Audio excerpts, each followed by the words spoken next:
بسم اللہ الرحمن الرحیم۔ معزز سامعین و ناظرین، السلام علیکم ورحمۃ اللہ وبرکاتہ۔ سب سے پہلے مل کے میرے ساتھ حضور نبی کریم صلی اللہ علیہ وآلہ وسلم کی بارگاہ ناز میں درود شریف کا نذرانہ پیش کریں۔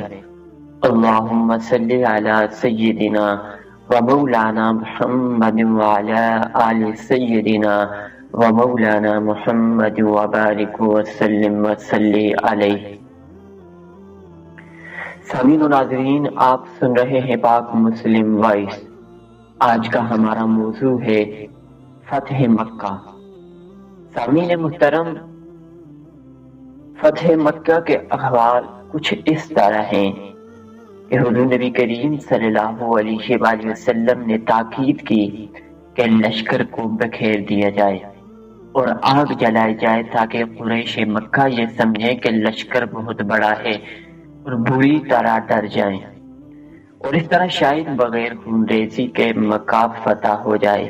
یہ تدبیر کار کر رہی مشرکین کے سردار ابو سفیان نے دور سے مسلمانوں کے لشکر کو دیکھا۔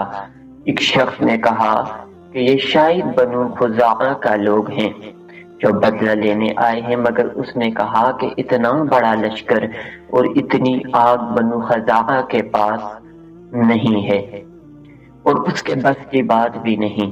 اس کے بعد ابو سفیان حضرت محمد صلی اللہ علیہ وآلہ وسلم کے چچا عباس کی پناہ میں امان پانے کے لیے لشکر اسلام کی طرف روانہ ہوا۔ کچھ مسلمانوں نے اسے مارنا چاہا، مگر چونکہ عباس بن عبد المطلب نے پناہ دے رکھی تھی اسی لیے باز آئے۔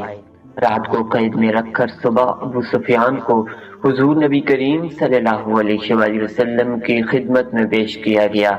حضور نبی کریم صلی اللہ علیہ وآلہ وسلم نے ابو سفیان کو دیکھا تو فرمایا، کیا ابھی اس کا وقت نہیں آیا کہ تو یہ سمجھے کہ ایک خدا کے علاوہ کوئی خدا نہیں؟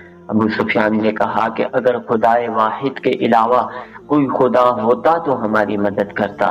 یہ دیکھ کر کہ اس نے ایک خدا کو تسلیم کیا ہے، آپ صلی اللہ علیہ وآلہ وسلم نے پوچھا کہ کیا اس کا وقت نہیں آیا کہ تم جانو کہ میں اللہ کا پیغمبر ہوں؟ اس پر ابو سفیان نے کہا کہ مجھے آپ صلی اللہ علیہ وآلہ وسلم کی رسالت میں تردد ہے۔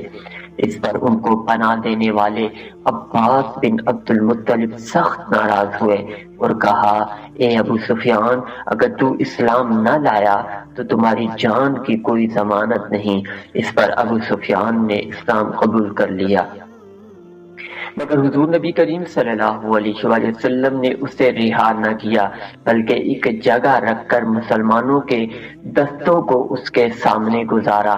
وہ بہت مرعوب ہوا اور عباس بن عبد المطلب کو کہنے لگا کہ اے عباس، تمہارے بھتیجے نے تو زبردست سلطنت حاصل کر لی ہے۔ عباس بن عبد المطلب نے کہا کہ اے ابو سفیان، یہ سلطنت نہیں بلکہ نبوت ہے جو خدا کی عطا کردہ ہے۔ اس کے بعد عباس بن عبد المطلب نے حضور نبی کریم صلی اللہ علیہ وآلہ وسلم کو کہا کہ اے اللہ کے رسول، ابو سفیان ایسا شخص ہے جو ریاست کو دوست رکھتا ہے، اسے اسی وقت کوئی مقام عطا کریں۔ اس پر حضور نبی کریم صلی اللہ علیہ وآلہ وسلم نے فرمایا کہ ابو سفیان لوگوں کو اطمینان دلا سکتا ہے کہ جو کوئی اس کی پناہ میں آ جائے گا امان پائے گا۔ جو شخص اپنے ہتھیار رکھ کر اس کے گھر میں چلا جائے اور دروازہ بند کر لے یا مسجد الحرام میں پناہ لے، وہ سپاہ اسلام سے محفوظ رہے گا۔ اس کے بعد ابو سفیان کو رہا کر دیا گیا، جس کا فائدہ یہ ہوا کہ اس نے مکہ جا کر اسلامی لشکر کی عظمت بتا کر ان لوگوں کو خوب ڈرایا۔ اب حضور نبی کریم صلی اللہ علیہ وآلہ وسلم نے لشکر کو 4 دستوں میں تقسیم کیا اور مختلف سمتوں سے شہر میں داخل ہونے کا حکم دیا اور تاکید کی کہ جو تم سے لڑے اس کے علاوہ اور کسی سے جنگ نہ کرنا۔ چاروں طرف سے شہر گر کیا اور مشرکین کے پاس ہتھیار ڈالنے کے علاوہ کوئی راستہ نہ رہا۔ صرف ایک چھوٹے گروہ نے لڑائی کی جس میں صفوان بن امیہ بن ابی خلف اور اکرمہ بن ابی جہل شامل تھے۔ ان کا ٹکراؤ خالد ابن ولید رضی اللہ عنہ کی قیادت کردہ دستے سے ہوا۔ مشرکین کے 28 افراد انتہائی ذلت سے مارے گئے۔ لشکر اسلام انتہائی فاتحانہ طریقے سے شہر مکہ میں داخل ہوا، جہاں سے 8 سال پہلے حضور رحمت دو عالم صلی اللہ علیہ وآلہ وسلم کو ہجرت کرنا پڑی تھی۔ کچھ آرام کے بعد حضور نبی کریم صلی اللہ علیہ وآلہ وسلم مجاہدین کے ہمراہ کعبہ کی طرف روانہ ہوئے۔ کعبہ پر نظر پڑتے گھوڑے پر سواری کی حالت میں حضرت اسود کو بوسہ دیا۔ محمد صلی اللہ علیہ وآلہ وسلم تکبیر بلند کرتے تھے اور لشکر اسلام آپ صلی اللہ علیہ وآلہ وسلم کے جواب میں تکبیر بلند کرتے تھے۔ کعبہ میں داخل ہونے کے بعد حضور نبی کریم صلی اللہ علیہ وآلہ وسلم نے تمام تصاویر کو باہر نکال دیا، جن میں حضور نبی کریم صلی اللہ علیہ وآلہ وسلم نے حضرت ابراہیم علیہ السلام کی تصویر کو بھی باہر نکالا اور تمام بتوں کو توڑ دیا۔